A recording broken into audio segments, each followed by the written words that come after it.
स्वतंत्रता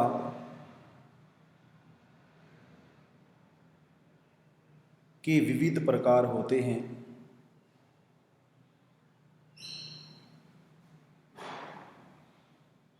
जिनमें से प्रमुख हैं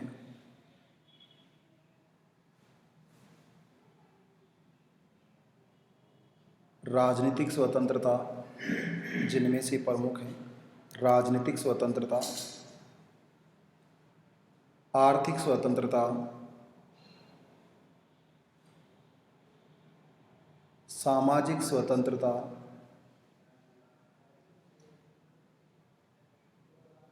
व्यक्तिगत स्वतंत्रता,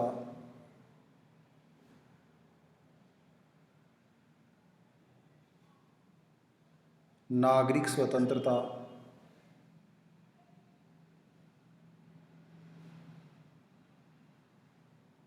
धार्मिक स्वतंत्रता,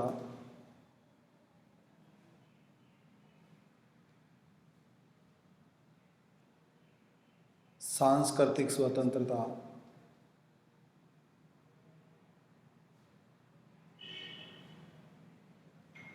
और मानवीय स्वतंत्रता इत्यादि। मानवीय स्वतंत्रता इत्यादि।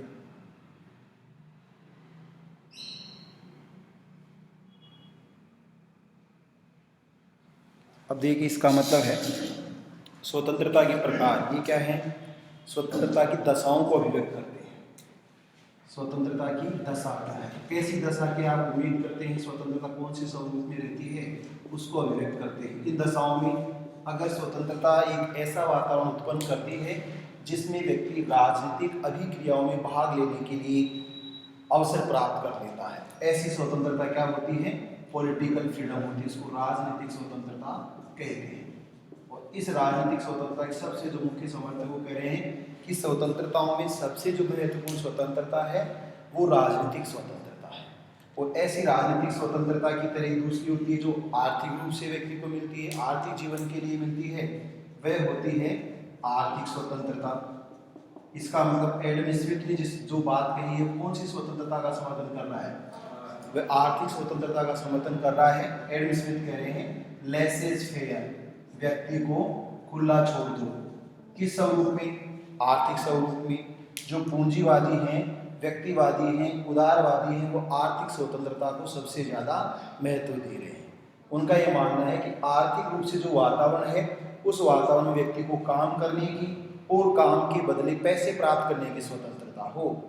जो राज्य रूपी स्वतंत्रता है वह राजनीतिक स्वतंत्रता है। और इस स्वतंत्रता के सबसे जो पक्के या बड़े समर्थक हैं ईसा बर्लिन, जो मैंने कहा कि वो सकारात्मक और नकारात्मक स्वतंत्रता, टू कंसेप्ट ऑफ लिबर्टी जो उन्होंने लिखा, तो वो कह रहे हैं कि नकारात्मक स्वतंत्रता का मतलब क्या है? राज्य, कानून का अभाव। उनका हस्तक्षेप राज्य और कानून कौन बनाता है? राज्य बनाता है। उसका ये मानना है कि राजनीतिक राज्य का क्या नहीं होना चाहिए? राज्य का या सत्ता का या राजा का या कानून का, ये सब क्या है? ये राज्य की ही इकाइयां हैं। तो राज्य का हस्तक्षेप नहीं होना चाहिए। थॉमस होब्स भी कानूनों की चुप्पी, इसका राज्य इंटरफेयर नहीं करे, कानूनों का अभाव। तो राजनीतिक स्वतंत्रता का मतलब है कि राज्य के साथ जो गतिविधियां हैं उन गतिविधियों में राजनीतिक व्यवहार, पॉलिटिकल बिहेवियर इसको कहा जाता है। जो मैंने पहले बताया कि इसको लोक जीवन कहते हैं, सार्वजनिक जीवन, पब्लिक लाइफ। पब्लिक लाइफ की ऐसी कोई एक्टिविटी, कोई अभिक्रिया जिससे अन्य लोग प्रभावित होते हैं और उस प्रक्रिया में व्यक्ति को स्वतंत्रता मिले, वही क्या होती है? सच्ची राजनीतिक स्वतंत्रता होती है। इस राजनीतिक स्वतंत्रता के लिए ही पूरी दुनिया भर में संघर्ष हुआ है। अन्य जब हम स्वतंत्रता की बात करेंगे कि स्वतंत्रता का नैतिक प्रकार भी होता है, जो कांट इसका समर्थन करता है। तो स्वतंत्रता में सबसे प्रमुख क्या है? राजनीतिक स्वतंत्रता है। राजनीतिक स्वतंत्रता का मतलब क्या है? किसी संगठन को निर्णय करने की शक्ति देना। राज्य क्या है? राज्य एक राजनीतिक संगठन है। तो राज्य को स्वतंत्र कब माना जाता है? भारत जो लड़ाई लड़ रहा था, वो फ्रीडम की लड़ाई जिसको आप कह रहे हो, तो यहाँ फ्रीडम जो है वो लिबर्टी का, स्वतंत्रता का मूल गुण है।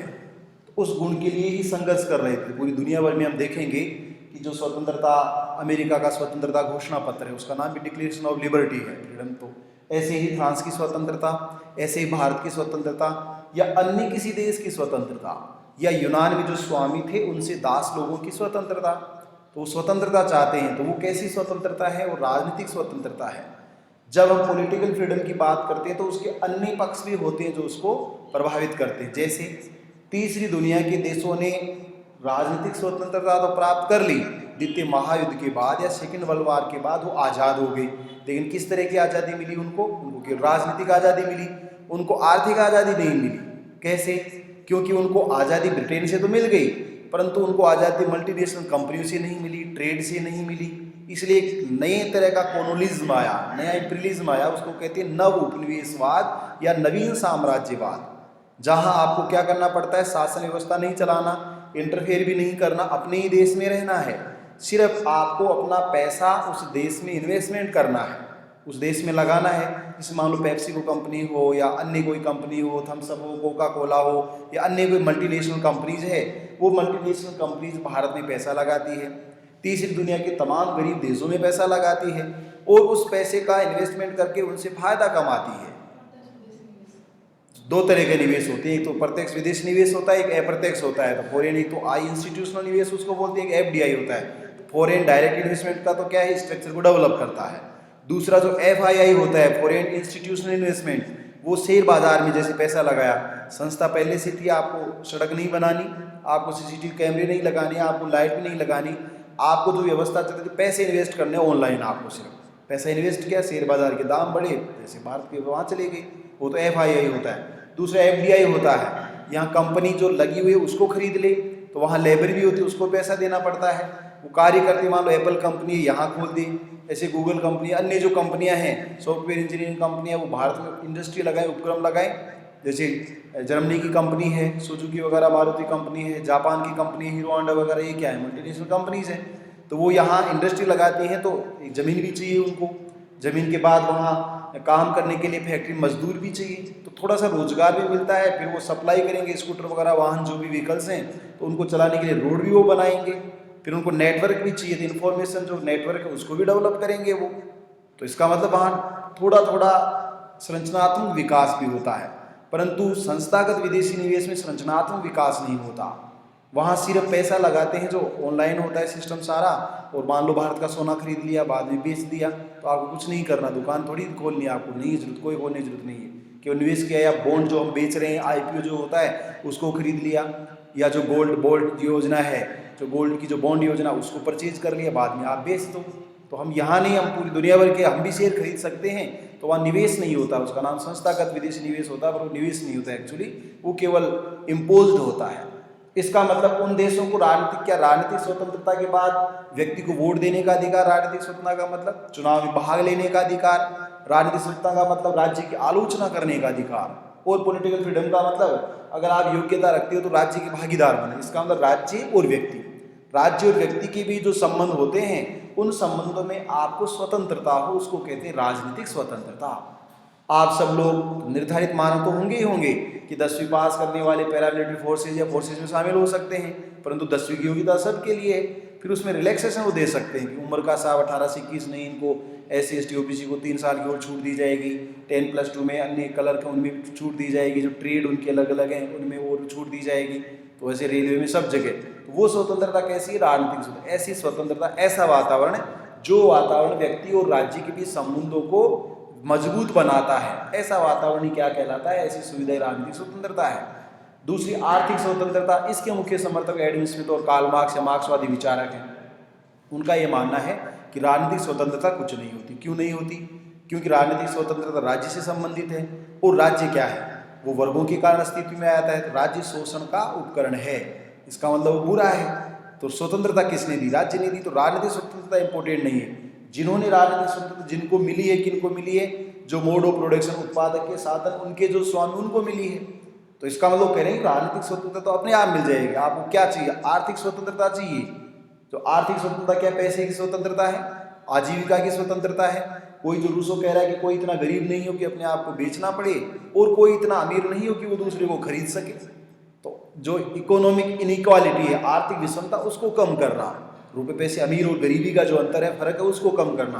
तो कार्ल मार्क्स का आधुनिक साम्यवाद क्या चाहता है? वो यही चाहता है कि आधुनिक साम्यवादी व्यवस्था में और आदिम साम्यवादी व्यवस्था में कोई अंतर नहीं है। थोड़ा सा अंतर है।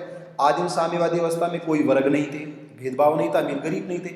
आधुनिक जो साम्यवादी अवस्था है, आदिम अवस्था की बात, अंतिम जो छठवीं अवस्था है, उसमें भी एक ही वर्ग रहता है, वो सर्वहारा वर्ग रहता है। तो गरीब और अमीर होता ही नहीं है कोई, और राज्य तो होता ही नहीं है, राज्य समाप्त हो चुका होता है, क्योंकि राज्य की उपयोगिता नहीं रहती है। ऐसे एडम स्मिथ कहना चाह रहा है, वो आर्थिक स्वतंत्रता की बात कर रहा है, और राजनीतिक स्वतंत्रता के लिए नहीं कह रहा कि राज्य क्या जाए, उससे मतलब नहीं। मतलब ये है कि व्यक्ति कोई काम ज़्यादा करता है, उस काम के बदले जो उसको पैसा मिलता है वो कमा सकता है कि नहीं कमा सकता, कमाता है तो उसकी रक्षा कौन करता है, कर सकता है कि नहीं कर सकता है। ऐसे इमानुएल कांट हैं, वो नैतिक स्वतंत्रता की बात कर रहे हैं कि इन स्वतंत्रताओं का कोई मतलब नहीं है जब तक आप में मोरलिटी नहीं है, जब तक आप नैतिकता का पालन नहीं करते, ईमानदारी का पालन नहीं करते, आदर्श का पालन नहीं करते, सेवा भाव, दया, करुणा का पालन नहीं करते, ऐसी स्वतंत्रताओं का कोई मतलब नहीं है। और राज्य को खुद कांट ने किस रूप में व्यक्त किया है, नैतिकता की सर्वोच्च पराकाष्ठा है। तो राज्य का काम क्या है? राज्य का काम ये नहीं है राजनीतिक वोट देना सिखाए आपको पैसा कमाना सिखाए। राज्य का ये काम है कि आपको राज्य इंसान बनाए। इंसान का मतलब है कि आपको चोर नहीं बनने दे, आपको अच्छा इंसान बनाए, अच्छा नागरिक बनाए, उनका ये मानना है। तो जो मोरलिटी है, आदर्श सिखाता है, नैतिकता सिखाता है, ऐसा वातावरण जिसमें लोगों में ईमानदारी, नैतिकता, मेहनत और दूसरों के प्रति परोपकार, करुणा, चोरी नहीं करना, ऐसी भावना और ऐसे गुण विकसित हो, ऐसा वातावरण क्या कहलाता है? नैतिक स्वतंत्रता कहलाता है। टी.एस. ग्रीन भी यही कह रहा है कि राज्य का काम क्या है, तो पहला आदर्शवादी और सकारात्मक स्वतंत्रता का वो पहला समर्थक भी है। पॉजिटिव जो लिबर्टी उसका पहला समर्थक है टी.एस. ग्रीन। टी.एस. ग्रीन कह रहा है कि एक ऐसा वातावरण हो जिसमें राज्य क्या करे, जिसमें राज्य लोगों को रोजगार दे, तो आजीविका मिल गई, जिसमें राज्य लोगों को शिक्षा दे, अशिक्षा की समस्या दूर हो गई, और जिसमें राज्य जो मादक पदार्थों का सेवन करते हैं उनको रोके लोगों की स्वास्थ्य की रक्षा होगी। तो हम ये कह सकते हैं कि रोजगार, शिक्षा और स्वास्थ्य, तीन को ग्रीन मुख्य आधार पर रखता है कि राज्य ऐसा वातावरण करे। तो इसलिए राज्य अशिक्षा में जो बाधा है उसको दूर करे, जो गरीबी में मतलब आजीविका बनने में बाधा है, गरीबी के रूप में बाधा है, उस बाधा को दूर करे। गरीबी प्रोग्राम चलाता है राज्य, गरीबी निवारण प्रोग्राम। और ऐसे ही राज्य जो खतरनाक जो मानव स्वास्थ्य के लिए ड्रग्स वगैरह हैं उनके रोकने का उपाय करे राज्य। तो राज्य की ड्यूटी के लिए भी कह रहा है वो नैतिक स्वतंत्रता है। अब नागरिक और व्यक्तिगत स्वतंत्रता, जो व्यक्तिगत स्वतंत्रता है वह स्वतंत्रता नेगेटिव लिबर्टी पर ज़्यादा बल देती है। समाज की सबको स्वतंत्रता नहीं होनी चाहिए, प्रत्येक व्यक्ति को स्वतंत्रता होनी चाहिए। हो सकता है सब व्यक्तियों में काबिलियत एक जैसी नहीं हो, तो सबको स्वतंत्रता देने का क्या मतलब है? तो प्रत्येक व्यक्ति को स्वतंत्रता दी जाए, लेकिन उस स्वतंत्रता का वो उपयोग कर सकता है नहीं कर सकता है, ये राज्य को तय नहीं करना, समाज को तय नहीं करना, इंटरफेयर नहीं करना उसमें। इसका वो लोग चाह रहे हैं कि आप तो केवल इतना करो कि कोई किसी के पैसे छीन कर नहीं भागे, बस उसके बाद वो कमा सकता, उसके पास कुछ ज़्यादा पैसे रहेंगे तो छीन सकता है ना कम पैसे वाला, तो छीनना नहीं चाहिए, चोरी नहीं होनी चाहिए। फिर अराजकतावादी आगे चलकर कहेंगे आपने ऐसी स्वतंत्रता दी तो जो संपत्ति है वो चोरी है। जो प्रिंस क्रोपाटकिन है वो यही कहेगा, जैसे पोंदा भी यही कहेगा, संपत्ति चोरी है, जो आपके पास प्रॉपर्टी है वो आपकी नहीं है, क्योंकि आपने किसी दूसरे से चुराया है उसको, आपने कमाया है वैसे तो, जैसे पोंदा ये कह रहा है कि वो दूसरे की थी जो आपने छीन ली। जैसे कार्ल मार्क्स कह रहा है कि साहब मजदूरों की जो मजदूरी थी उस मजदूरी को ही तो कार्ल मार्क्स कह रहा है कि पूंजीपतियों की संपत्ति है। अगर मजदूर जितनी मेहनत करता उतना पैसा मजदूर को दे देते तो आपके पास कुछ बचता ही नहीं। आपने उसका पैसा नहीं दिया, इसलिए जो सरप्लस वैल्यू है, अतिरिक्त जो मूल्य है वो आपके पास रह गया, यही आपकी प्रॉपर्टी है, वरना तो आपके पास कुछ होता ही नहीं। तो आपने अतिरिक्त मूल्य को जो मजदूर को मिलना चाहिए था विनिमय दर पर, जो बाजार मूल्य अलग है और आपने किया वो विनिमय मूल्य अलग है, उस मूल्य का अंतर सरप्लस वैल्यू है, वो मजदूर को दे दो तो समस्या ही खत्म है। फिर तो सरवारा वर्ग ही हो जाएगा, फिर पूंजीपति वर्ग होगा ही नहीं, क्योंकि फिर पूंजीपतियों के पास संपत्ति का कलेक्शन नहीं होगा। तो ऐसी स्वतंत्रता व्यक्तिगत दूसरी नागरिक स्वतंत्रता जो थी कि सिटीजन जो राज्य का नागरिक है, नागरिक क्या संगठन का ही नागरिक होता है, तो राज्य का नागरिक होने के कारण जो स्वतंत्रता आप प्रदान करते हो नागरिक स्वतंत्रता है। ऐसी धार्मिक स्वतंत्रता है, सांस्कृतिक स्वतंत्रता है, सभी को टॉलरेंस सहिष्णुता सिखाने के लिए, सब धर्मों को विकसित होने के लिए, या जो माओ कहता है कि 100 पुष्पों को खिलने दो, सब तरह के जो भांति भांति के लोग हैं उन सबको स्वतंत्रता मिलनी चाहिए, उनको अपनी पहचान बनाए रखने की स्वतंत्रता मिलनी चाहिए, वो धार्मिक स्वतंत्रता है। ऐसे स्वतंत्रताओं के विविध प्रकार हैं। तो कौन सी स्वतंत्रता क्या है, इससे आपको तय करना है कि वह आर्थिक हित को प्रभावित कर रही है, वह राजनीतिक हित को प्रभावित कर रही है, वह व्यक्तिगत हित को प्रभावित कर रही है, वह किसी सामाजिक हित को प्रभावित करती है। जिस सामाजिक स्वतंत्रता का मतलब है कि स्वतंत्रता एक व्यक्ति को नहीं मिलेगी, स्वतंत्रता पूरे समाज को मिलनी चाहिए। स्वतंत्रता किसी समुदायवादी है, उस समुदाय को मिलनी चाहिए स्वतंत्रता। तो स्वतंत्रता का वो एक्सपेंशन कर रहे हैं कि आगे के स्तर तक तो जाए स्वतंत्रता, क्योंकि वहाँ स्वतंत्रता पहुँच ही नहीं रही है, या लिबर्टी का मतलब ही नहीं समझते, फ्रीडम क्या उनको पता ही नहीं है। उस स्वतंत्रता तक है उनका विस्तार करना। तो ऐसी स्वतंत्रता सामाजिक स्वतंत्रता है, वह इक्वालिटी से जुड़ी हुई अवधारणा है। जो समानता, स्वतंत्रता और न्याय है, तीनों एक दूसरे के साथ चलते हैं। तीसरा जो इसमें न्याय पढ़ाएंगे उसके बाद बताएंगे स्वतंत्रता और समानता में क्या संबंध है, स्वतंत्रता, समानता और न्याय में क्या संबंध है। क्योंकि अधिकांश विचारक जो लॉजिक वगैरह न्याय की बात कहेंगे तो न्याय से स्वतंत्रता भी है, और न्याय में रोल से ये कह रहा है कि साहब उचित अवसरों की क्या होनी चाहिए, समानता होनी चाहिए, तो उचित अवसर की स्वतंत्रता भी होनी चाहिए। उसी में रोल से ये कह रहा है, पहले वाले दो सिद्धांत उसके उप सिद्धांत भी है, पहले वाले सिद्धांत में कि इस बात के लिए तो प्रत्येक व्यक्ति स्वतंत्र है कि सब व्यक्तियों को पहली बार समान अवसर मिलेगा, तो सब स्वतंत्र हैं। फिर वो कह रहा है कि जो पीछे रह गए, हीनतम स्थिति में जो लोग हैं, एक बार तो सबको अवसर दिया गया, कोई भेदभाव नहीं किया हमने, फिर हमने देखा कि कुछ लोग पीछे रह गए, दौड़ में प्रतियोगिता हो गई, फिर हम देखा लोग पीछे रह गए। तो लोग पीछे क्यों, तो जो सबसे पीछे है, हीनतम स्थिति बात कर रहा है, उसको हम पहले लाभ देंगे, उस लाभ तक पहुंचता है। फिर उसका उप सिद्धांत आता है उसमें, जिसमें भेदकारी, रॉबर्ट नोजिक का जो भेदकारी सिद्धांत है, तो वह निष्पक्षता का सिद्धांत है, उसमें भेदभाव नहीं किया जाएगा, वहाँ फिर से अवसर दिया जाएगा। तो रोल्स की जस्टिस पढ़ेंगे तब इसमें विस्तार से हम समझेंगे। तो यहाँ स्वतंत्रता के जो विविध प्रकार हैं, वो स्वतंत्रता की अलग अलग दशाओं को अभिव्यक्त करते हैं, जिन दशाओं में व्यक्ति अपने व्यक्तित्व का विकास करता है। वो सामाजिक विकास करता है, धार्मिक विकास करता है, वो आर्थिक विकास करता है। मान लो आर्थिक स्वतंत्रता दे दी गई, लेकिन धार्मिक स्वतंत्रता नहीं है, तो जो व्यक्ति के पास पैसा भी है, जिसके पास पैसा नहीं है, वह दोनों ही क्या चाहते हैं, शांत होना चाहते हैं, अध्यात्म शक्ति का प्रयोग करना चाहते हैं। उसके लिए आपको धार्मिक स्वतंत्रता देनी होगी, वरना दूसरे लोग आप पूजा करो, कोई पूजा नहीं करने दे, तो स्वतंत्रता तो दी आपको, राजनीतिक स्वतंत्रता, धार्मिक स्वतंत्रता दी नहीं, तो राजनीतिक स्वतंत्रता तो दी आपको। ठीक है, आप वोट देने जाओ, आप निर्वाचन में खड़े हो जाओ, आप राज्य की आलोचना करो, अब आप पूजा करो, तो कहते किसने कहा था भाई पूजा करने के लिए। तो हमारे कॉन्स्टिट्यूशन में जो आर्टिकल 25 से 28 तक दी गई है, जो फ्रीडम ऑफ रिलीजियस है, धार्मिक स्वतंत्रता का अधिकार है, rights of freedom of religious, तो धार्मिक स्वतंत्रता का अधिकार क्या बता रहा है कि किसी भी धर्म को, जिनकी बालिग हैं, वयस्क हैं, वो अपने किसी धर्म को अपना सकते हैं अंतरात्मा से, बिना किसी दबाव के, और अगर अपनाते हैं तो उस धर्म के अनुसार कपड़े भी पहन सकते हैं। आचरण विचारण मतलब खाना खाने का तरीका, पहनने का तरीका, पूजा पाठ का तरीका, शादी विवाह का तरीका, मृत्यु संस्कार का तरीका, जन्म संस्कार का तरीका, शिक्षण संस्थान का उपनयन, जो भी संस्कार उसके हैं जीवन से जुड़े, उन सब की स्वतंत्रता दी गई है। फिर उन सबको स्वतंत्रता दी गई, तो सबके प्रति आप में टॉलरेंस भी होना चाहिए, सहिष्णुता। अब हो सकता है दूसरे धर्म आपको अच्छा लगे या नहीं लगे, परंतु दूसरे धर्म को ईर्ष्या की दृष्टि से नहीं देख सकते। आप अपने धर्म का प्रचार प्रसार करो, कोई दिक्कत नहीं है, आप जबरदस्ती नहीं कर सकते। तो इस्लाम के लोग भी अपना प्रचार करेंगे, ईसाई भी करेंगे, जैन भी करेंगे, बौद्ध भी करेंगे, आप भी करो, किसने मना किया। सिख धर्म के लोग भी प्रचार करेंगे, तो सबके लिए है। जब सबके लिए आप बना रहे, तो धार्मिक स्वतंत्रता का वातावरण सबके लिए है। उसमें आर्थिक स्वतंत्रता को कार्ल मार्क्स वगैरह ज़्यादा महत्व देते हैं, जो ईसा बर्लिन और राजनीतिक स्वतंत्रता को ज़्यादा महत्व देता है। एक सीबी मैकफर्सन और जो मिल्फ्रेड है, वो सृजनात्मक स्वतंत्रता को ज़्यादा बढ़ावा देते हैं। आप स्वतंत्रता का ऐसा वातावरण बनाओ जिसमें व्यक्ति नए गुणों को सीख सके, कोई नया चिंतन कर सके, कुछ नयापन जीवन में आ सके। उसको क्रिएटिवनेस कहते हैं, सृजनशीलता कहते हैं, साइकोलॉजी पढ़ाई तो सृजनशीलता, क्रिएटिवनेस होनी चाहिए। क्रिएटिवनेस तब होती है जब आप सबको अपॉर्चुनिटी दो, सबको अवसर दो। अवसर दोगे तो सृजनशीलता हो सकती है। लिखो नेक्स्ट आगे। ये प्रकार को विस्तार से बताने की जरूरत नहीं है, 1-2-3 लाइन लिखो आप ऐसे। ईसा बर्लिन राजनीतिक स्वतंत्रता के प्रबल समर्थक हैं।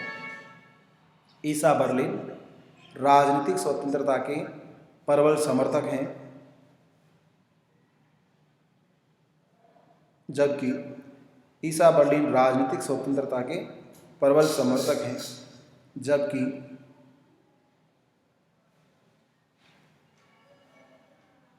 एडम स्मिथ और मार्क्सवादी विचारक, एडम स्मिथ और मार्क्सवादी विचारक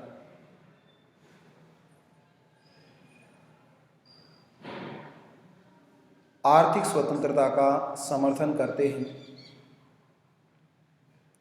आर्थिक स्वतंत्रता का समर्थन करते हैं।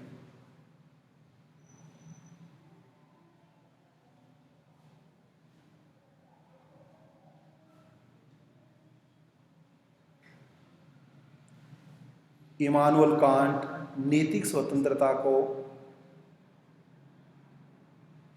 इमानुअल कांट या ई कांट नैतिक स्वतंत्रता को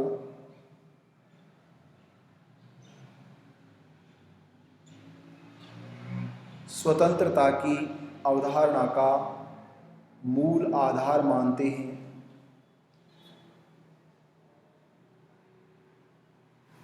स्वतंत्रता की अवधारणा का मूल आधार मानते हैं।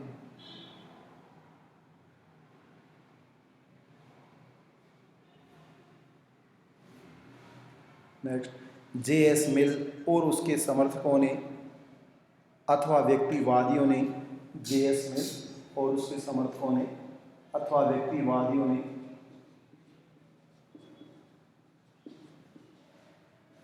व्यक्तिगत या वैयक्तिक स्वतंत्रता का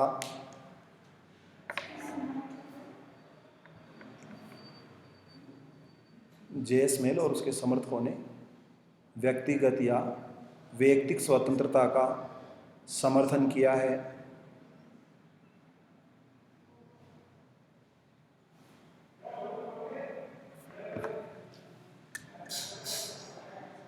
नेक्स्ट, C.B.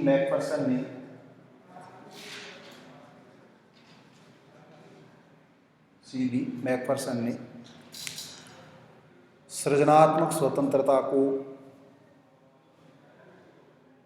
सबसे महत्वपूर्ण माना है। C.B. मैकफर्सन ने सृजनात्मक स्वतंत्रता को सबसे महत्वपूर्ण माना है।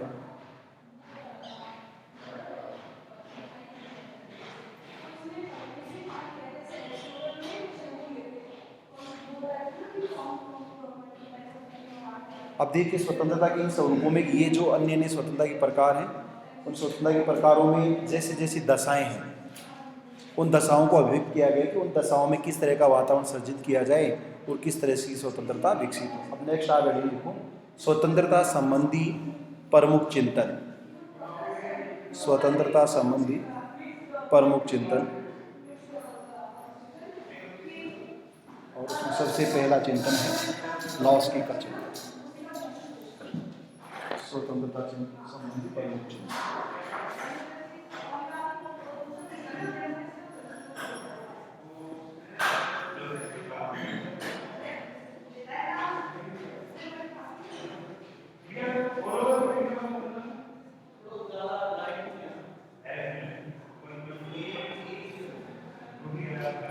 नंबर 1 पर लगा के लिखो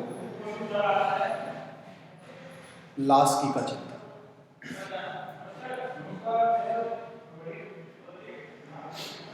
इसमें लिखो हेराल्ड जे लास्की ने, H.J. लास्की, हेराल्ड जे लास्की ने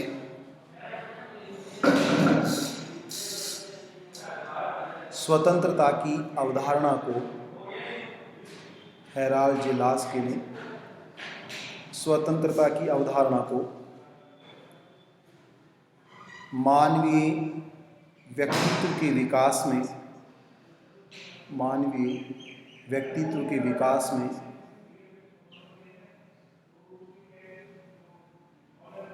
प्रभावी कदम माना है।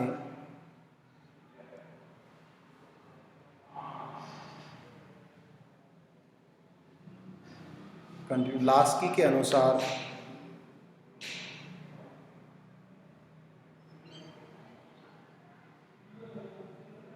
स्वतंत्रता वह दशा है, लास्की के अनुसार स्वतंत्रता वह दशा है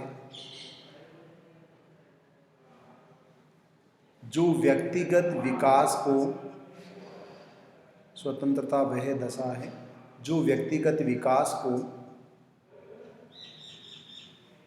उच्चतम स्वरूप प्रदान करती है।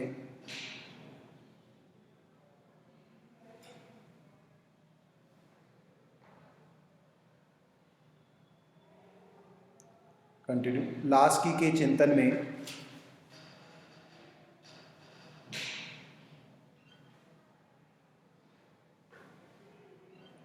स्वतंत्रता और राज्य अथवा कानून एक दूसरे को प्रभावित करते हैं।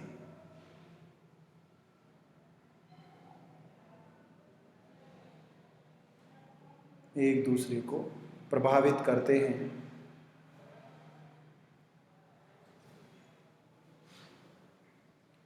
लॉस्की कहते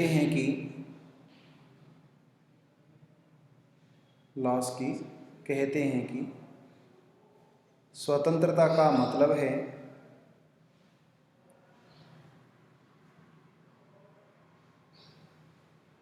अतार्किक प्रतिबंधों के स्थान पर अतार्किक इलॉजिकल अतार्किक प्रतिबंधों के स्थान पर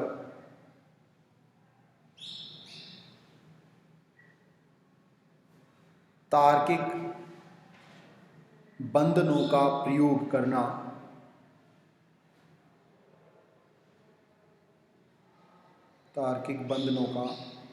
करना लॉस्की के चिंतन में स्वतंत्रता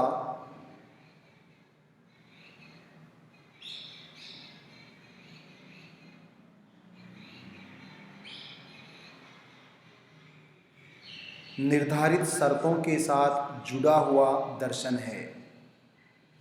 लॉस्की के चिंतन में स्वतंत्रता निर्धारित शर्तों के साथ जुड़ा हुआ दर्शन है।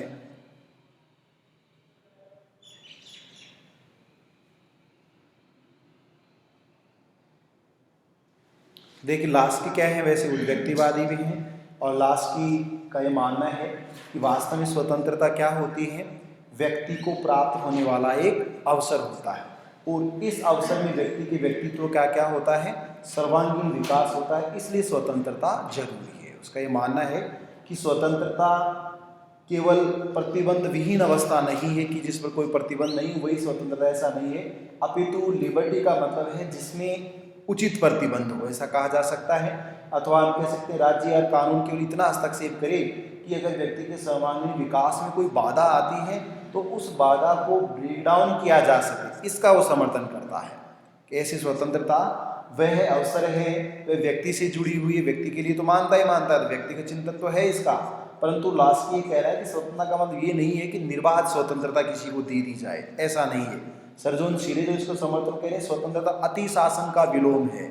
इसका मतलब स्वतंत्रता क्या है कि जब आप ओवर रूल करते हो, कानून के ऊपर कानून, कानून के ऊपर कानून लाते हो, तब स्वतंत्रता नहीं रह सकती। परंतु इसका मतलब क्या है कि कुछ कानूनों के साथ स्वतंत्रता रहती है। तो कानून और स्वतंत्रता दोनों एक दूसरे के सहयोगी हैं, दुश्मन नहीं है, क्योंकि कानून के बिना स्वतंत्रता को आप बचा नहीं सकते। तो व्यक्ति का विकास करना, तो जो वेलफेयर स्टेट है वो भी यही चाहता है। इसलिए वेलफेयर स्टेट क्या करता है, इंटरफेयर करता है, लोगों के जीवन में इंटरफेयर करता है। वह लोगों पर टैक्स लगाता है, प्रगतिशील करारोपण पद्धति लगाता है, निःशुल्क शिक्षा देने की कोशिश करता है, रोजगार देने की कोशिश करता है, बैठे हुए लोगों को पैसा दे के बाजार में पैसा लाने की कोशिश करता है। इनविजिबल जो हैंड्स है, अदृश्य हाथ है, उसको वह लागू करना चाहता है। इसलिए पार्शली हम ये कह सकते हैं निष्कर्ष के रूप में कि लास्की व्यक्तिगत स्वतंत्रता के समर्थक तो हैं, परंतु लास्की ये चाहते हैं कि जो लोगों को अपॉर्चुनिटी दी जाए वह अपॉर्चुनिटी व्यक्ति के सर्वांगीण विकास से संबंधित हो, और इस सर्वांगीण विकास में कुछ कानूनों का हस्तक्षेप होना जरूरी है। ये चिंतन है। प्रश्न आएंगे तब आपको ध्यान रखना। नेक्स्ट नंबर 2, चार्ल्स टेलर का चिंतन या टेलर का चिंतन। चार्ल्स टेलर का चिंतन।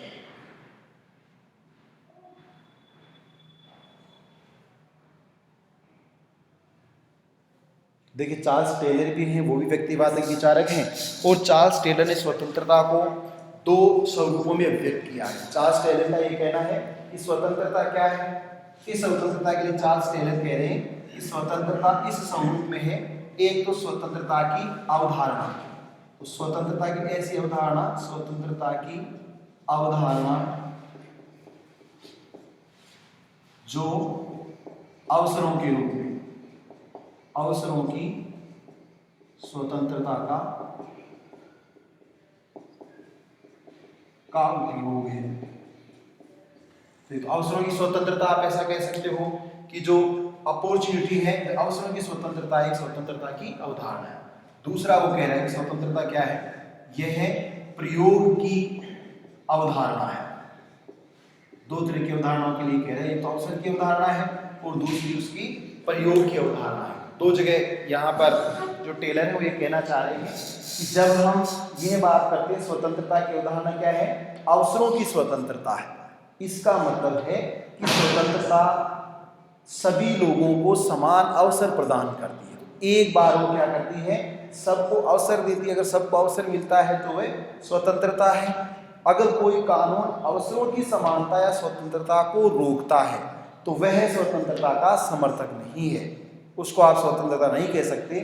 ऐसे अवसरों की स्वतंत्रता सबको मिलेगी, ये क्या हो गई, व्यक्तिगत स्वतंत्रता। लेकिन अब ये जरूरी नहीं है कि आपने सबको अवसर दे दिए, अवसर देने के बाद क्या उसने अवसर का प्रयोग किया या नहीं किया। तो इसका मतलब मान लो सबको कहा कि आप फॉर्म भर सकते हो, लेकिन फॉर्म नहीं भरा तो सबको आज़ादी है ना कि साथ स्वतंत्र अवसर का सबको समान अपॉर्चुनिटी दी गई है कि वह सब लोग किसी नौकरी या सेवा का फॉर्म भर सकते हैं, आवेदन पत्र फिल कर सकते हैं। परंतु सब लोगों ने आवेदन पत्र को फिल नहीं किया। जब नहीं किया तो उसको दूसरी अवधारणा होती है प्रयोग की अवधारणा। तो ये तो स्वतंत्रता अवसरों की स्वतंत्रता है की अवधारणा, दूसरी है अवसरों की स्वतंत्रता की प्रयोग की अवधारणा।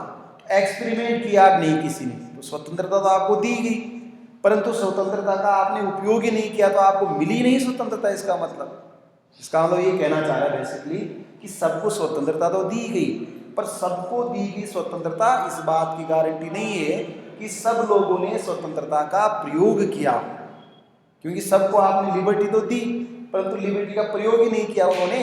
तो दूसरा जो कंसेप्ट इससे जुड़ा हुआ है वो ये है कि प्रयोग, एक्सपेरिमेंट ऑफ लिबर्टी, स्वतंत्रता का प्रयोग किया गया या नहीं किया गया। अगर प्रयोग नहीं किया गया, जैसे यहाँ पर कहा है कि विशिष्ट वर्गों को आरक्षण दिया गया अवसर की समानता के रूप में, ठीक है, लेकिन क्या आरक्षण का उपयोग किया गया, नहीं किया गया। मान लीजिए 5वीं पास हम लोगों को इतना मिलेगा, तो उन्होंने 5वीं पास नहीं की तो सबसे बड़ा आधार तो 5वीं पास ही नहीं की, कैसे दोगे स्वतंत्रता आप।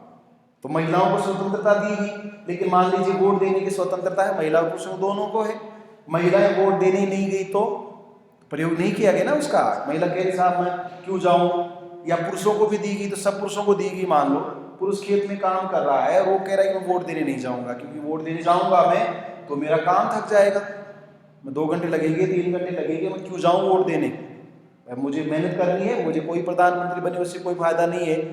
तो स्वतंत्रता तो उसको दी गई, लेकिन स्वतंत्रता की अपॉर्चुनिटी का एक्सपेरिमेंट उसने नहीं किया, उसने यूज ही नहीं किया, तो उसका क्या करोगे।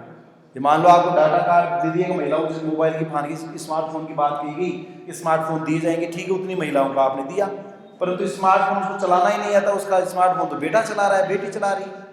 तो अवसरों की स्वतंत्रता दी, प्रयोग किसने किया, उसके लिए तो थी नहीं ना, बेटे के लिए तो थी नहीं स्वतंत्रता, ये तो अवसर की स्वतंत्रता उनको दी गई है, उसका प्रयोग कौन कर रहा है, प्रयोग नहीं हुआ। जो मैं आपको बता रहा था कि इसी पॉलिसी में जब कुछ लोगों को तार्किक स्वतंत्रता दी गई इंटरफेयर करके और उसका उपयोग नहीं किया, तो यहाँ लॉजिक जो है स्पेंसर को यहाँ तक समर्थन है कि आपको सबको अवसर दिया गया कि ये दौड़ हो रही है, इसमें दौड़ो और आप जीतो।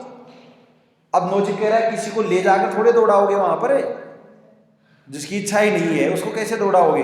तो पानी पीने की सुविधा सब जानवरों को दी गई, जैसे नदी और तालाब है, कोई भी जानवर आए और यहाँ पानी पी जाए, क्या दिक्कत है, कोई दिक्कत नहीं।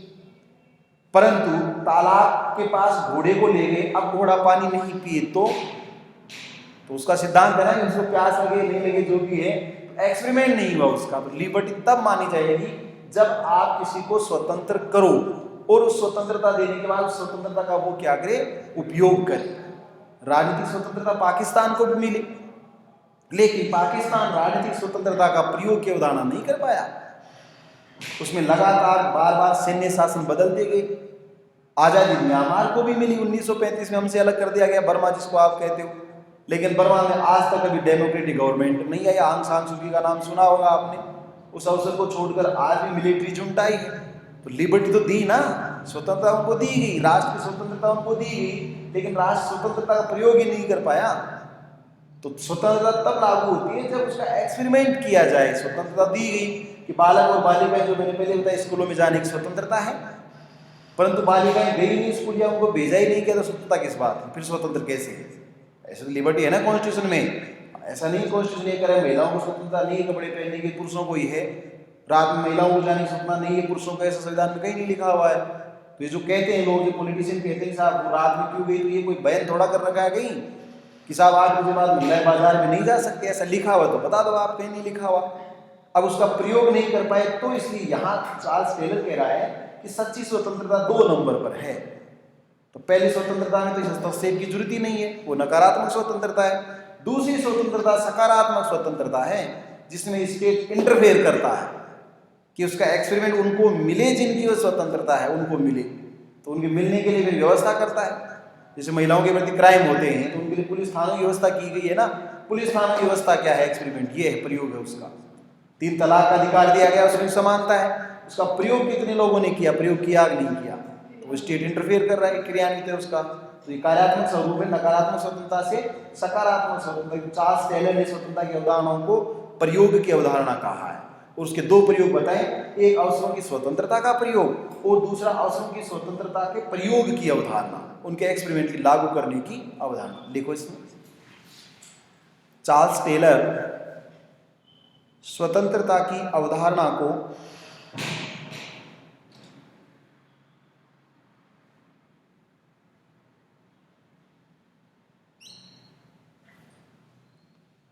दो भागों में विभाजित किया गया है। चार्ल्स टेलर के द्वारा स्वतंत्रता की अवधारणा को 2 भागों में विभाजित किया गया है, अर्थात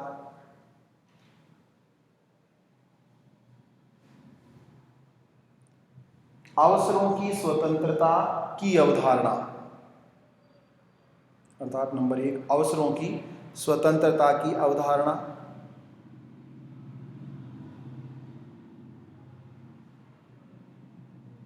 नंबर 2 अवसरों की प्रयोग की अवधारणा, अवसरों के प्रयोग की स्वतंत्रता की अवधारणा, अवसरों के प्रयोग की स्वतंत्रता की अवधारणा।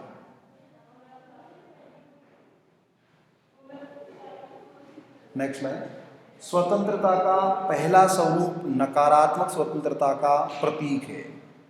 स्वतंत्रता का पहला स्वरूप नकारात्मक स्वतंत्रता का प्रतीक है, जबकि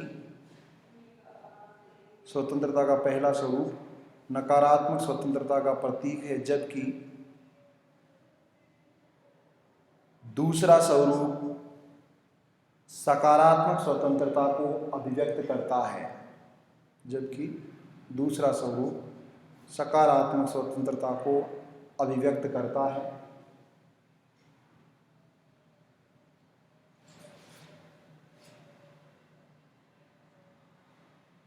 नेक्स्ट नंबर 3 पर लिखो, कार्ल मार्क्स का चिंतन। यह स्वतंत्रता का मार्क्सवादी चिंतन है, कार्ल मार्क्स का चिंतन।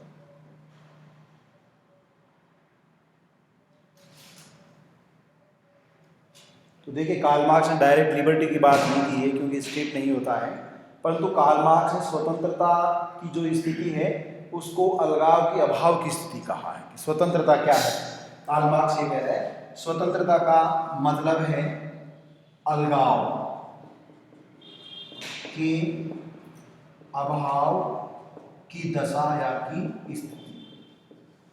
तो डायरेक्ट प्रत्यक्ष रूप से स्वतंत्रता की बात नहीं कह रहा है, लेकिन जो मार्क्सवादी चिंतन है, मार्क्स की अवधारणा है, वो ये स्वतंत्रता क्या है।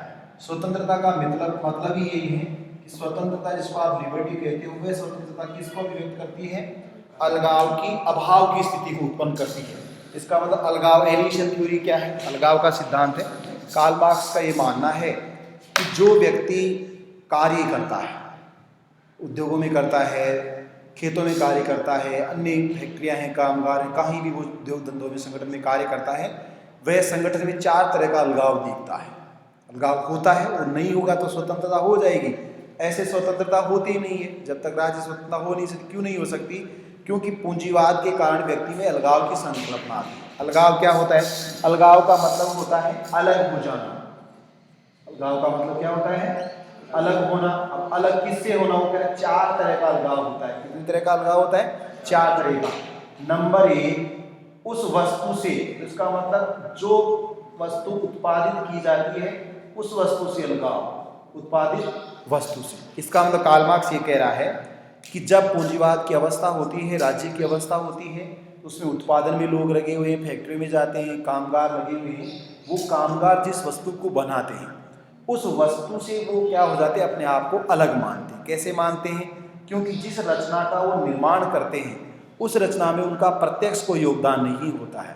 उसमें अलग अलग ग्रुप बने हुए हैं और उसका निर्माण सही तरीके से नहीं कर रहे हैं, अलग अलग स्वरूप हैं। इसका मतलब जिस वस्तु का उसने निर्माण किया, उत्पादित जो वस्तु होती है उस वस्तु के प्रति उनका लगाव नहीं होता। मान लीजिए मजदूर ने कमीज बनाया, शर्ट बनाया, तो जो शर्ट बनाया कमीज से, तो उसमें क्या होता है कि कोई कॉलर अलग आदमी बनाता है, ये आगे बाई बाजू अलग आदमी बनाता है, बटन अलग आदमी लगाता है, पट्टी अलग आदमी लगाता है।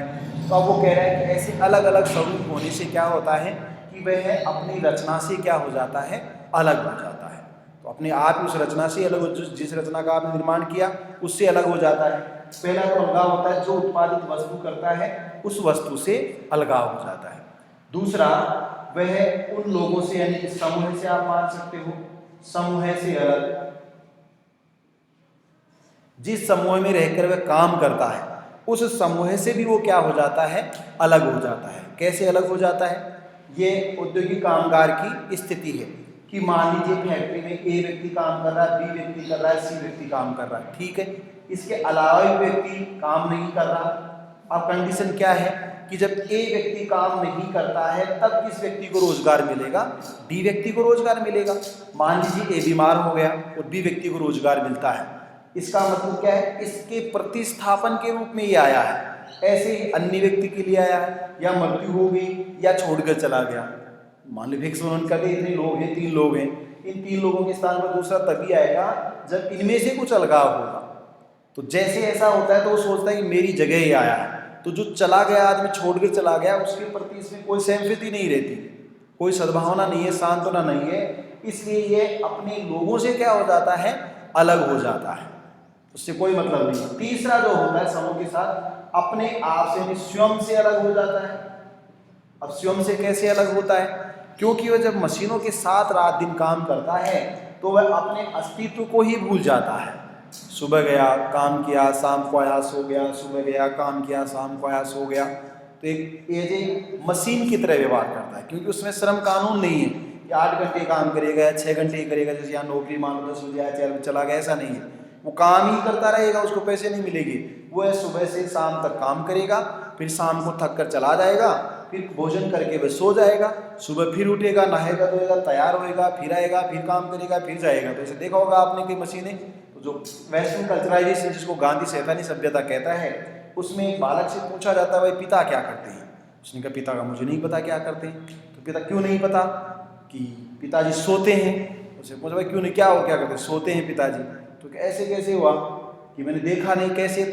5D वीक होता है, तो 5 दिन पिताजी जाते हैं, जब बालक उठता है उससे पहले चला जाता है, और बालक सोता है, उसके बाद उसका पिता घर आता है। पिता को उसने देखा ही नहीं। जब उसने देखा तो शनिवार और रविवार को देखा। जब देखा तो बालक उठ जाता है और पिता सोता रहता है। तो उसने ये कहा कि पिताजी सोते हैं, फिर उठ गया। तो इसका मतलब उसके नींद में यही देखा हो, तो कुछ काम करते हुए देखा नहीं, फिर दिन भर घर पर रहते हैं। तो अब ये कहा कि पिताजी कुछ नहीं करते। तो अजीब विडम्बना होगी कि जो दिन रात काम करता है उसका बालक ये कह रहा है कि पिताजी कुछ नहीं करते, क्योंकि काम करते हुए देखा नहीं। तो वह अपने आप से अलग हो जाता है। और सबसे बड़ी बात कार्ल मार्क्स कह रहे हैं कि एलिएशन का एब्सेंस, जो लिबर्टी होगा, वह प्रकृति से अलग हो जाता है। प्रकृति का मतलब इस वातावरण, जब वह मशीनों की तरह काम करता है तो जो नेचर होती है उस नेचर से अलग हो जाता है। वह सूर्य को नहीं देखता, बादलों को नहीं देखता, वर्षा को अनुभव नहीं करता, प्रकृति का अनुभव नहीं करता, पौधों की छाया अनुभव नहीं करता, फलों को अनुभव नहीं करता। तो इसका मतलब है कि प्रकृति को अनुभव नहीं करता, नेचर होती है उससे अलग हो जाता है। 4-5 दिन पहले जैसे धूप तेज थी तो मैं रात बाहर खड़े थे थोड़ी देर, तो मैंने कहा धूप इतनी तेज क्यों है? तो उन्होंने कहा धूप तो तेज होगी, बात तो सही है, परंतु हम धूप में रहते ही नहीं, क्योंकि घर से जैसे निकलते हैं 9-9 जब गाड़ी में बैठते हैं तो मुश्किल से 1-2 मिनट धूप लगती है गाड़ी में बैठ के। यहाँ आगे, यहाँ आने के बाद धूप में जाता ही नहीं। मैं पूरे दिन भर क्या रहूँगा, इसी के अंदर रहूँगा। तो सूरज जो है, विटामिन डी जिसको कहते हैं, सूरज और मेरी जो बॉडी का कनेक्शन है वह सेंसिटिव हो गया। तो सूरज की जो गर्मी है या उसकी किरण वो सहन नहीं कर सकता मैं। तो सर्दियों में हम नहीं बैठे, अंदर थे, रजाई में धूप हुए थे, कपड़े पहन रखे थे। तो सूर्य उदय के बाद बाहर आता ही नहीं मैं, सूर्योदय से पहले आता हूँ, धूप लेके चला गया, सूर्योदय के बाद आया तो सीधा गाड़ी में बैठ गया, और गाड़ी में बैठा तो गाड़ी में धूप लगती नहीं, सीधा यूनिवर्सिटी उतर गया, यूनिवर्सिटी उतर गया तो यहाँ कमरे में आ गया, वहाँ गया राजस्थान कॉलेज में तो मुश्किल से 1-2 मिनट लगते अंदर चला गया। तो लगातार 5-10 मिनट तक जो सन की लाइट है उस लाइट में 4-5 महीने इसमें गया ही नहीं, दोनों नहीं गए तो उस लाइट से मुझे क्या लाइट को पता ही नहीं है।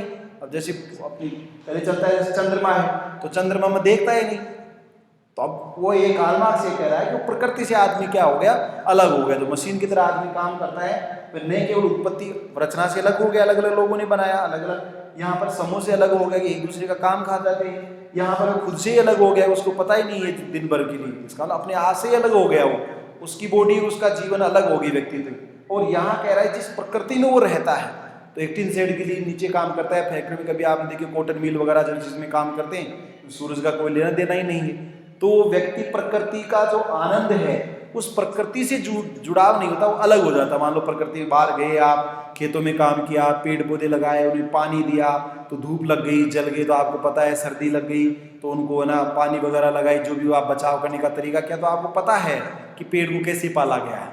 अब जिसको पेड़ के पास जाता है नहीं उसको क्या पता कि पेड़ की क्या हो गया, आपको साथ ये पत्तियां पीली कैसे होगी, पता नहीं, पीली होती होंगी पत्तियां, भाई उसको नहीं पता ना। मेरे बेटे को मूंगफली खरीदी, यहाँ से मूंगफली उसको लिया, मूंगफली लगती कहाँ है, किसी ने पूछा, तो कहाँ लगती है, पेड़ पौधे की लगती है, तो मूंगफली का पौधा कहाँ है, कैसे पेड़ की तरह होता है, उसके लगती होंगी, उनको तोड़ तोड़ के खाते होंगे। और मेरे से पूछा, स्कूल में पूछा, स्कूल वालों ने कहा कि भाई इसको ये पता है, हमने पूछा, फर्स्ट क्लास में था कि मूंगफली होती है, हाँ मूंगफली होती है हमारे, देखिए मूंगफली, हाँ देखिए, तो किसके लगती है, मूंगफली के पौधे के लगती है, पौधा कितना होता है, कैसे बड़ा पेड़ होता है उसकी मूंगफलियाँ तोड़ते हैं ऐसे। तो उसने कहा, उन्होंने मेरे को बताया वहाँ मैडम ने कि इसको बच्चे को ये है ना, काफ़ी बच्चों को पता नहीं, तो इसकी मूंगफली कहाँ लगती है, इसको कैसे पता नहीं, आप तो गाँव के थे, गाँव के थे, फिर छोटा था तो गाँव में थे, बड़ा हो गया तो शहर में आ गए, तो उसने देखी नहीं मूंगफली कहाँ लगती है, तो कैसे पता नहीं मूंगफली कहाँ लगती है। मान लो मेरे से मुझे बादाम कहाँ लगती है, अंजीर कहाँ लगती है, खजूर कहाँ लगती है, तो देखा हो तो पता है, नहीं देखा उसको क्या पता। मेरे को मुझे साहब केसर कहाँ लगती है, मैंने कहा केसर कहाँ जमीन के अंदर लगती होगी, बाहर लगती होगी, पता नहीं मुझे कहाँ लगती है, मुझे पता ही नहीं केसर का, मेरे को क्या पता कहाँ लगती है, अफीम कहाँ लगती है, पता नहीं अफीम कहाँ लगती है, पर नहीं पता जिस पेड़ को देखा नहीं, तो बच्चे ने कहा मूंगफली कहाँ लगती है। यहाँ कार्ल मार्क्स कह रहा है कि वो मशीनों के साथ काम करने से, फैक्ट्री में मॉडर्नाइजेशन से या पूंजीवाद में क्या होता है कि उसको नेचर का नहीं पता होता है, तो इस नेचर से एलिएशन हो जाता है। ये क्या है, ये स्वतंत्रता नहीं है।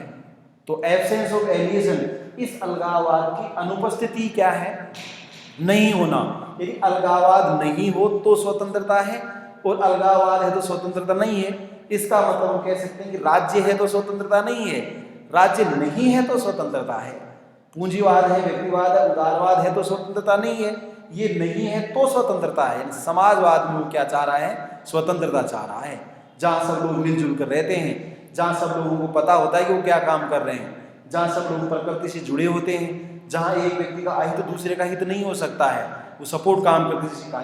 कार्ल मार्क्स की थ्योरी अलग तरीके की है कि मान लो आप खेत में काम कर रहे हैं तो 2 लोग कर रहे हैं, तो 2 लोग और जुड़कर काम करा रहे हैं, सहयोग की भावना, पैसे नहीं ले रहे हैं, फिर वो 4 लोग मिलकर उसके खेत में काम कराएंगे। मान लो हमारे मूंगफली निकाल रहे हैं तो पड़ोसी जो हमारे हैं वो हमारे मूंगफलियों में जो थ्रेसर होती है उसमें सहयोग करने के लिए आते हैं, उसको निकालने के लिए, फिर निराई गुड़ाई के लिए आ जाते हैं पहले, तो बाद में हमारी माँ और पिताजी चले जाते हैं। ये क्या है, वो कह रहे हैं वो जुड़े हुए हैं, ये अलगाव नहीं है, ये उनको क्या है, समूह से जोड़ कर रखता है।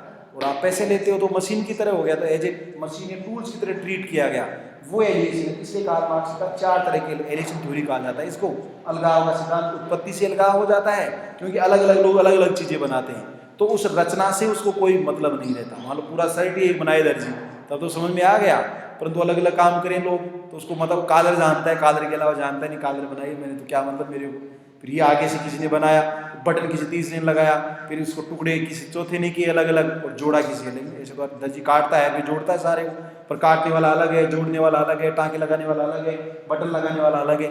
इसलिए उन लोगों का कॉम्बिनेशन नहीं है, ग्रुप बने हुए हैं, उसको ये पता ही नहीं है कि उसने बनाया क्या है, उसको बनाने वाले को ये नहीं पता उसने बनाया क्या है। मान लो कोई जो चक्री होती है वो बनाता है, कोई रबड़ है वो बनाता है, कोई वायर होता है वो बनाता है, और कोई उनको असेंबल करता है तीनों को। तब उससे पूछा जाए तूने क्या बनाया, काल में उसको पता नहीं क्या बनाया, बाद में वायर बन गया ना, डोरी वाला केबल जिसको आप, तो केबल बन गया। जो केबल ऐसे नहीं बन रहा जैसे आप सोच रहे हो, अलग अलग तरीके से बना है। अगर अलग अलग लोग बनाते हैं तो अलगाव, इसी को वो कहता है अलग अलग थ्योरी है, क्योंकि लोगों में जुड़ाव नहीं है। यही क्या है, स्वतंत्रता नहीं है। अगर ऐसा है तो स्वतंत्रता नहीं है, ऐसा नहीं है अभाव, तो अलगाववाद की जो अभाव की स्थिति उसको स्वतंत्रता कहता है कार्ल मार्क्स। लिखो, हाँ हाँ, पर मजदूरों की स्वतंत्रता तभी है जब पूंजीपति नहीं हो, वरना तो मजदूर अलगाव हो जाएगा ना मजदूरों में। मार्क्सवादी चिंतक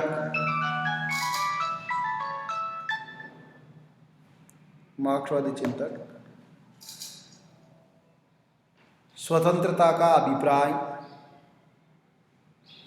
मार्क्सवादी चिंतक स्वतंत्रता का अभिप्राय अलगाव की अनुपस्थिति से लेते हैं। अलगाव की अनुपस्थिति, अंडरलाइन कर दो, अभाव या अनुपस्थिति, अलगाव की अनुपस्थिति से लेते हैं। हाँ समझिए।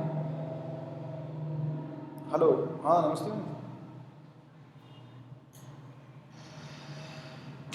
हाँ बनाया वो आपको दे दूंगा मैं 2 बजे ना, अभी क्लास में हूँ।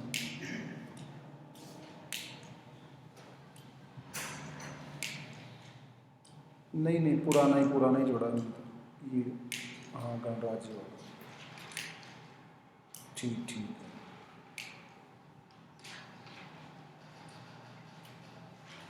सब 3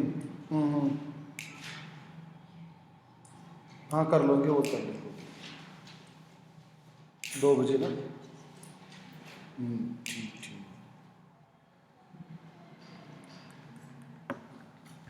क्या लिखा? हाँ लिखो। मार्क्स के अनुसार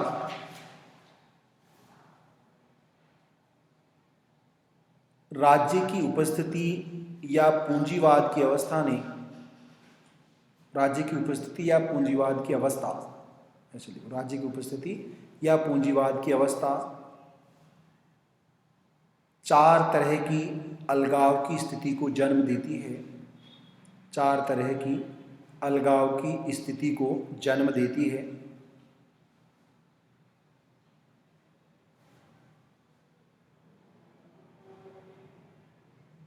नंबर 1, मजदूर द्वारा उत्पादित वस्तु से अलगाव। मजदूर का लिख लो, तो मजदूर का उत्पादित वस्तु से अलगाव, मजदूर का उत्पादित या निर्मित वस्तु से अलगाव। नंबर 2, सामाजिक समूह से अलगाव, सामाजिक समूह से अलगाव। नंबर 3, मजदूर का अपने आप से अलगाव, मजदूर का अपने आप से अलगाव।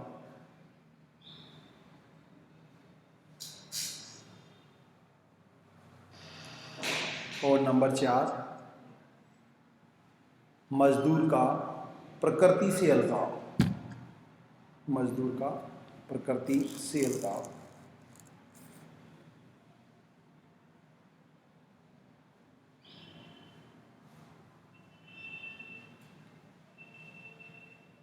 नेक्स्ट है, अलगाव नहीं होना ही स्वतंत्रता है। अलगाव नहीं होना ही स्वतंत्रता है।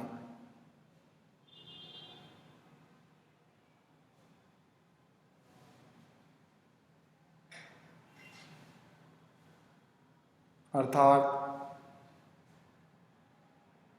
मार्क्सवादी चिंतकों ने, अर्थात मार्क्सवादी चिंतकों ने आर्थिक या सामाजिक स्वतंत्रता का समर्थन किया है। आर्थिक या सामाजिक स्वतंत्रता का समर्थन किया है।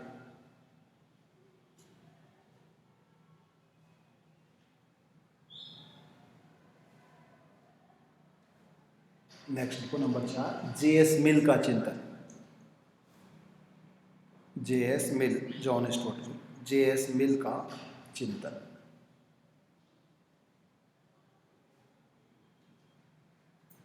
अब देखिए, नॉर्मली तो मैंने आधारभूत रूप से बताया कि जे.एस. मिल हैं वो व्यक्तिवादी विचारक हैं। जे.एस. मिल ने बेंथम का जो उपयोगितावाद है उसमें संशोधन किया है, और जे.एस. मिल ही पहले चिंतक है जिन्होंने नकारात्मक स्वतंत्रता का प्रबल समर्थन किया है।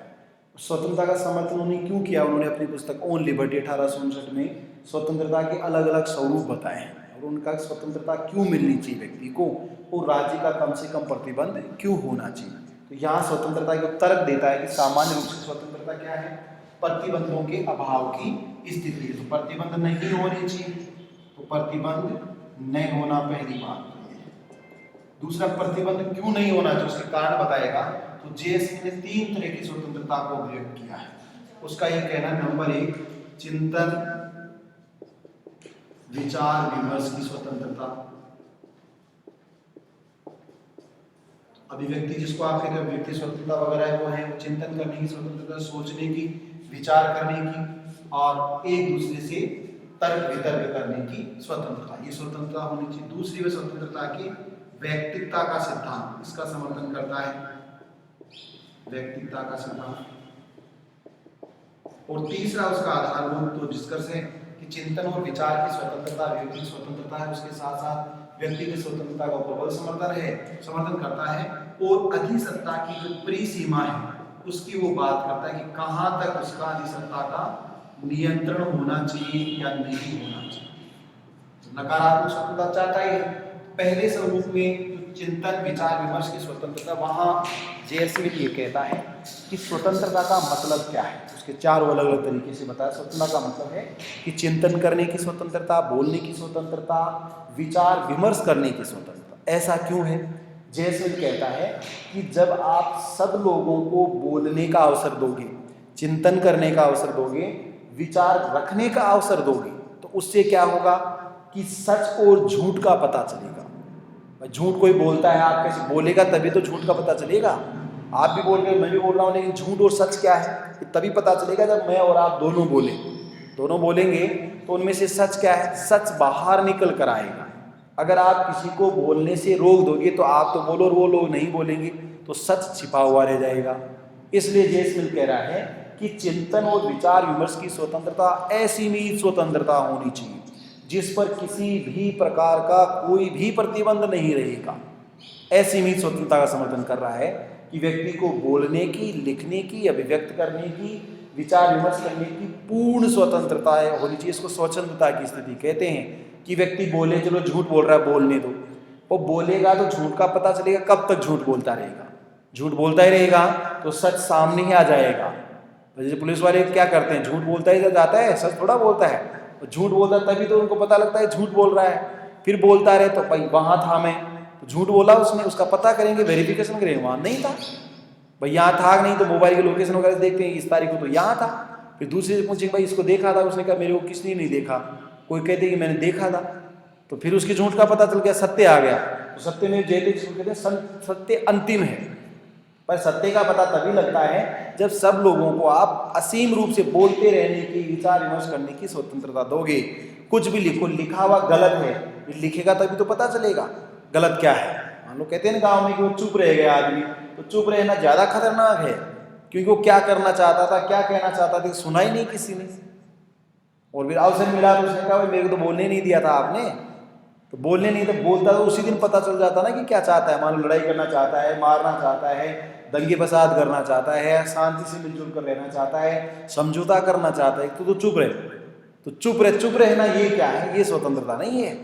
वो बोलेगा, भले वो गलत बोले, तो कितनी संख्या में लोग हो, कितनी हो अनगिनत लोग हो, सबको बोलने की स्वतंत्रता मिलेगी। और ये प्रत्येक व्यक्ति को असीमित मिलेगी। ये नेगेटिव स्वतंत्रता की हाईएस्ट स्टेज है कि सब बोलते रहेंगे। लिखो इसमें, फिर दूसरा बताता हूँ। नंबर 1 लगाकर लिखो, कुछ लिखा थोड़ा इसमें, लिखो एक। मिल नकारात्मक स्वतंत्रता के सबसे प्रबल समर्थक है। मिल नकारात्मक स्वतंत्रता के सबसे प्रबल समर्थक हैं।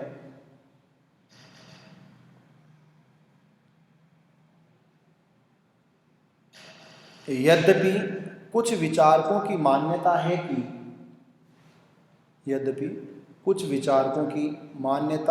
कि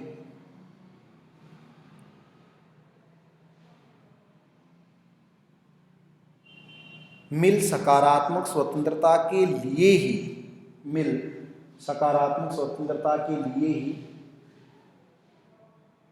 नकारात्मक स्वतंत्रता का समर्थन करते हैं।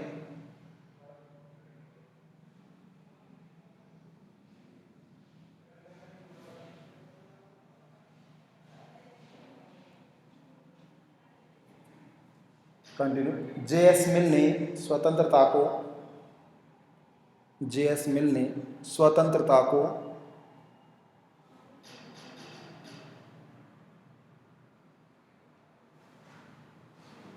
मानव के लिए उपयोगी अवसर के रूप में अभिव्यक्त किया है। मानव के लिए उपयोगी अवसर के रूप में अभिव्यक्त किया है।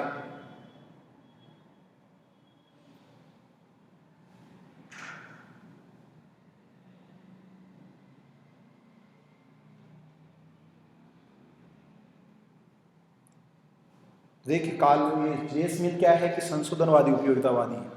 तो बेंथम का नाम आपने सुना होगा, बेंथमवाद का सुना होगा। बेंथम के लिए कहता है कि वह मात्रात्मक सुख होता है, ये गुणात्मक सुख की बात भी कहता है, और उसमें नैतिकता के साथ साथ यथार्थ स्वरूप की बात भी कहता है, कुछ बदलाव की बात भी उसमें वो कहता है। तो यहाँ ये कह रहा है कि स्वतंत्रता क्या है, एक उपयोगिता है।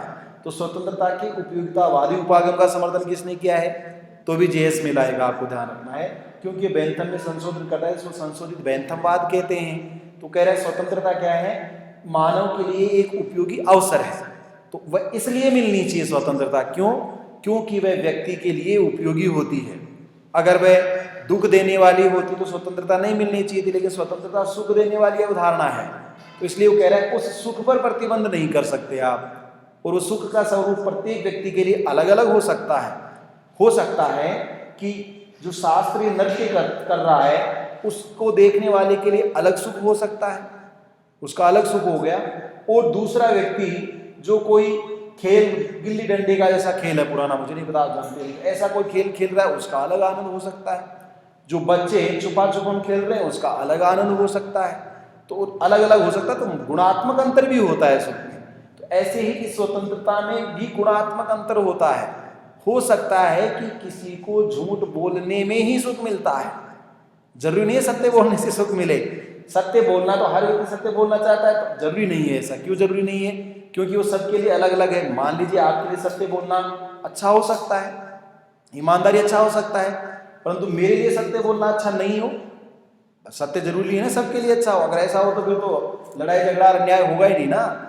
मुझे तो सुख इस बात से मिलता है कि मैं एक ही बात बी को जाकर कहूँ कि वो ऐसा कह रहा था जो उसने कहा ही नहीं, फिर सी को जाकर कहूँ कि बी भी तेरे लिए ऐसा कह रहा था, फिर डी को जाकर कहूँ कि वो तेरे लिए सारे ऐसे कह रहे थे, फिर वो वापस पता चले कौन किसके लिए क्या कह रहा था। तो गांव में कि साहब जो मटकी होती है उसको कवर करने के लिए तो उसको ढक्कन हो सकता है, परंतु मुंह पर कोई ताला नहीं लग सकता ना, तो किसने कहा उसका, कोई झूठ के पैर नहीं होते।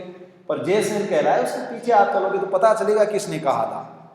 पता चले कई बार कहते यार मैं तो मजाक कर रहा था, तो मजाक थोड़ा, इधर आदमी को जाते हुए देखा कि वो वहां खड़ा था, मैंने देखा झूठ में कह दिया, झूठ में ऐसा कह दिया, तो वो क्या है, झूठ का पता तभी चलेगा मिल कह रहा जब बोलने का आप अवसर दोगे। तो ऐसे किसी को कहना मत, तो कहेगा नहीं तो पता कैसे चलेगा। कहो उसको, जिसको आपने कहा कहना मत, वो बात पहले कहनी है सबसे, तभी पता चलेगा। इसलिए मिल कह रहा है कि चिंतन विचार विमर्श की जो स्वतंत्रता, ऐसी भी स्वतंत्रता होती है और उसमें मात्रात्मक अंतर हो सकता है। इसलिए झूठ बोलने में लोगों को आनंद मिलता है, इसलिए लोग झूठ बोलते हैं, वरना तो सच ही बोल देते। कुछ लोगों को सच बोलने में भी आनंद मिल सकता है, पर सच और झूठ क्या है दोनों बोलेंगे तभी पता चलेगा ना कि झूठ क्या था। भाई वहां आदमी खड़ा था नहीं खड़ा था, उससे पूछा भाई वहां था कि नहीं था, मैं तो प्रूफ देख लो, भाई तो बीकानेर या जैसलमेर आया था नहीं आया था, तो टिकट हो किसने देखा हो सबूत तो गया था, वरना वो झूठ ही कहते कि कहाँ था कल का जैसलमेर था। तो ऐसे झूठ बोलने में तो वो कोई पर्सन ही नहीं करेगा उसने तो जैसलमेर क्यों गया था, उसकी बात है तो अलग अलग थ्योरी है ना उसकी। इसलिए मिल कह रहा है कि वो अलग अलग स्वरूप होता है, परंतु उस स्वरूप में सत्य को खोजने के लिए किसकी जरूरत होती है, ऐसी में स्वतंत्रता की जरूरत होती है। लिखो आगे, मिल ने स्वतंत्रता के स्वरूप को, मिल ने स्वतंत्रता की अवधारणा को, मिल ने स्वतंत्रता की अवधारणा को 3 आधारों पर स्पष्ट किया है।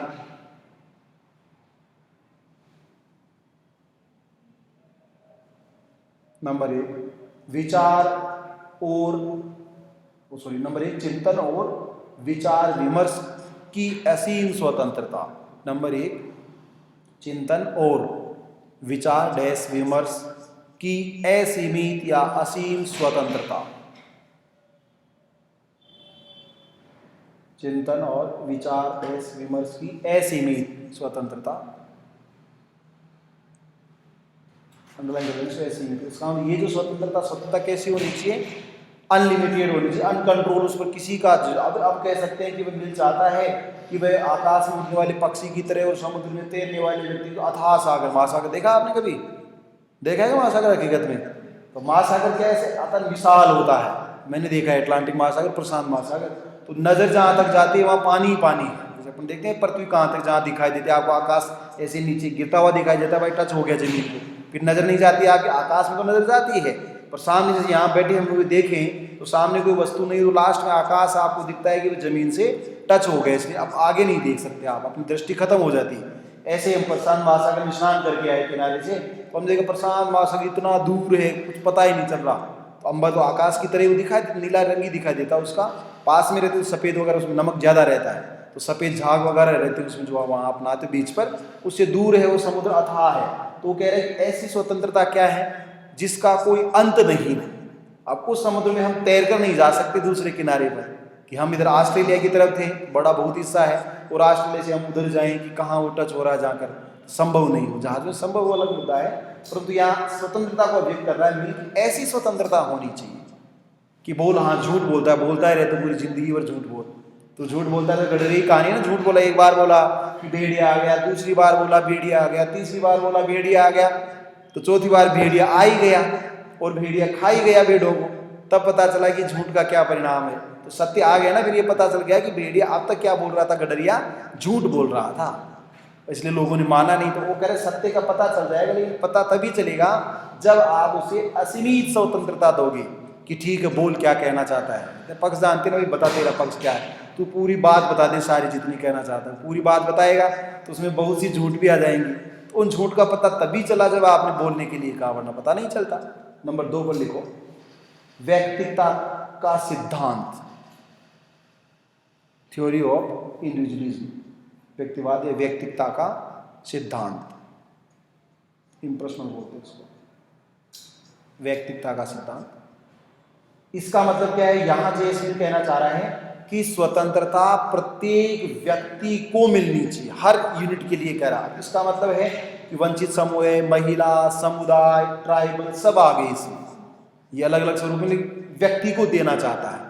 व्यक्ति कोई भी हो, चाहे महिला हो चाहे पुरुष हो, तो उसकी जो वाइफ उसके साथ मिलकर उसने एक आर्टिकल लिखा, आर्टिकल जो डिस्कस करेंगे फिर पढ़ाएंगे तब, तो उसमें वो कह रहा है महिलाओं के मत देने की स्वतंत्रता का उसने समर्थन किया है, और उसने यहाँ तक किया मात्रा में व्यक्ति को स्वतंत्रता है, परंतु किसी व्यक्ति को ज़्यादा स्वतंत्रता मिलेगी और किसी व्यक्ति को कम स्वतंत्रता मिलेगी। कैसे मिलेगी, वहाँ तो सबको दे दी उसने, सीमित है। यहाँ व्यक्तिगत रूप से उसमें अंतर होगा। क्या अंतर होगा कि जैसे मान लो वोट देने की स्वतंत्रता है, वोट देने वो कह रहा है कि काउंटिंग ऑफ हेड्स नहीं होनी चाहिए, काउंटिंग ऑफ पर्सन होनी चाहिए, काउंटिंग ऑफ मोरलिटी होनी चाहिए, काउंटिंग ऑफ मेरिट्स होनी चाहिए, गुणों को गिना जाना चाहिए। तो सिर जो होते हैं उनकी गिनती नहीं करनी चाहिए, सिरों की गणना करनी चाहिए, सेंसस उसका होना चाहिए। वो कह रहा है कि हर व्यक्ति का एक सिर है, हर व्यक्ति जाएगा, एक व्यक्ति एक वोट दे दे, ये तो बेंथम की थ्योरी है। वो कह रहे एक व्यक्ति एक वोट देगा, एक व्यक्ति 5 वोट भी देगा, एक व्यक्ति 4 वोट देगा, एक व्यक्ति 3 वोट देगा, महिलाएं भी वोट देंगी। क्यों, उससे पूछा ऐसा क्यों कर रहा है, तो उसने कहा कि सब व्यक्ति बराबर नहीं होते हैं, सब व्यक्तियों को बराबर स्वतंत्रता नहीं दी जा सकती है। अगर आप सब व्यक्तियों को बराबर स्वतंत्रता दे दोगे व्यक्तिगत रूप से, तो स्वतंत्रता का मिसयूज हो जाएगा। मान लो कोई व्यक्ति जो पैसे लेकर वोट देकर आता है, उसने वोटिंग में समझा, कोई व्यक्ति चाय के लिए वोट देकर आता है, कोई व्यक्ति बीपीएल लिस्ट के लिए वोट, वहाँ नहीं, हमारे भारत की स्थिति बस उदाहरण बता रहा हूँ। वो कह रहा है कि कोई व्यक्ति किसी से प्रभावित होकर वोट देने चाहता है, तो उसका वोट गलत व्यक्ति का चयन करा सकता है। उस गलत व्यक्ति के चयन को रोकने के लिए जो उससे ज्यादा संपत्ति रखता है, जो पहले वाला ए वोटर, मान लो ए वोटर गरीब है और ए वोटर वोट देने इसलिए जा रहा है क्योंकि उसका संबंधी खड़ा है, या व्यापारी खड़ा है वो भी व्यापारी है, या गरीब मजदूर खड़ा है वो भी मजदूर खड़ा है, दोनों एक कैटेगरी है, इसलिए वोट दिया। लेकिन उसने भी एक वोट दिया। अब कोई व्यक्ति जो गरीब नहीं है, पहली बात संपत्ति है उसके पास, दूसरी बात वह बहुत ही पढ़ा लिखा व्यक्ति है, उसकी तुलना में वो अनपढ़ है, वो मजदूर है, वो अनपढ़ है, ये व्यापारी है और बहुत पढ़ा लिखा है। अगर इसको भी एक ही वोट का हक होगा तो वो व्यक्ति चुना जाएगा, जिस गरीब ने वोट दिया वो चुना जाएगा, और वो गलत व्यक्ति होगा। उसको रोकने के लिए आप पैसे वाले को, जो पढ़ा लिखा है, उसको 8 वोट देने का समर्थन करो। तो 8 व्यक्तियों के बराबर अकेला वोट हो गया। तो कह रहे गुणात्मक रूप से मतदाता में क्या होना चाहिए, अंतर होना चाहिए। जो व्यक्ति अच्छे होते हैं उनकी वोटों की गिनती ज्यादा होनी चाहिए। तो अच्छे व्यक्ति कम होते हैं, उसका मैंने पैसे वाले कम है, अपने को पता है भाई 20% ही है। भारत के अमीरों की बात करें तो बहुत कम लोग हैं, दुनिया भर के अमीरों की बात करें तो कम ही लोग हैं। 1 अरब थोड़े अमीर है, 8 अरब में से 5-7 व्यक्ति तो हैं जिनका नाम लोगे आप। तो वही मान लो भारत में मुकेश अंबानी का नाम आता है तो अमीरों में तो उन्हीं की गिनती है बड़े स्तर पर, तो वो तो गिनती के लोग हैं। उनको फिर आप 1 वोट 1 अरब के बराबर गिनो, 1 करोड़ के बराबर गिनो, तो वो चाहेंगे वही जीत जाएगा फिर तो अच्छे व्यक्ति क्या है, अच्छे व्यक्तियों के लिए वो कह रहा है कि कुछ निश्चित आधारों पर कुछ व्यक्तियों को वोट ज्यादा देने की स्वतंत्रता होनी चाहिए, इससे अच्छे व्यक्ति चुने जाएंगे। और अगर अधिकांश व्यक्ति जो संख्या में ज्यादा है, लोकतंत्र क्या होता है, बहुमत से चलता है। मिल था तब भी लोकतंत्र है। इसलिए मिल कह रहा है कि साहब अगर लोकतंत्र है तो यहाँ तो भीड़ जीत जाएगी। आपने पैसे फेंके, या आपने समूह के आधार पर या व्यापारी वर्ग मजदूर के आधार पर, उन्होंने मजदूर थे इसलिए वोट दे दिए, इसलिए गलत व्यक्ति चुनकर आ गए। फिर स्वतंत्रता का हनन होगा, कानून बनाएंगे। इस स्वतंत्रता के प्रति सेध को रोकने के लिए, हस्तक्षेप को रोकने के लिए आपको व्यक्तिगत रूप से भिन्न स्वतंत्रता देनी होगी। तो व्यक्तिगत स्वतंत्रता भी है, पर व्यक्तिगत रूप से भिन्न स्वतंत्रता भी है, व्यक्तिगता का सिद्धांत है। इसलिए कुछ लोगों को जो संपत्ति रखते हैं या शिक्षित हैं उनको ज्यादा वोट देने की स्वतंत्रता है, क्योंकि सबका वोट बराबर वैल्यू नहीं रख सकता है। कोई गरीब व्यक्ति है, पैसे के लिए वोट देकर आ गया तो उसका वोट तो विवेकशील मतदान है ही नहीं, तो मतदान तो उसका होना चाहिए। तो उसने गलत वोट दिया, इसलिए उस व्यक्ति को ज्यादा वोट देने का अधिकार दो, ताकि उसके गलत वोट को क्या कर सके, वो काउंटर कर सके। इसे व्यक्तिगता का सिद्धांत कहते हैं। नंबर 3, राज्य या सत्ता का स्वतंत्रता पर नियंत्रण। राज्य या सत्ता का स्वतंत्रता पर नियंत्रण।